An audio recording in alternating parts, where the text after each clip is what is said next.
Hi, I'd like to talk a little bit about the antagonist. An antagonist doesn't have to be a single person in your story or novel. The antagonist being the force oppressing the protagonist as the protagonist tries to accomplish some goal in the traditional simplified plot arc.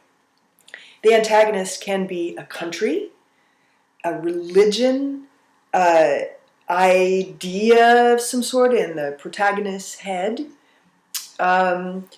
shadow self of the protagonist that may be projected into somebody else. It can be an animal, it can be weather, it can be really anything. A protagonist doesn't have to be predictable. But in general, you want to identify your protagonist and your antagonist and have them have some kind of conflict, preferably on screen, big, not just something that you report and sum up. You really don't want to do much reporting and summing up in general. You want to show rather than tell. And use vivid imagery, metaphors, engage the senses. Let us see those interactions between the protagonist and the antagonist or the messenger of the antagonist.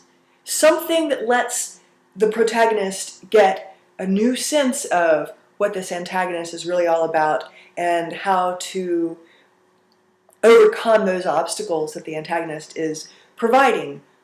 The antagonist can provide the obstacles deliberately or not deliberately, not even knowing that he or she or it is doing such a thing.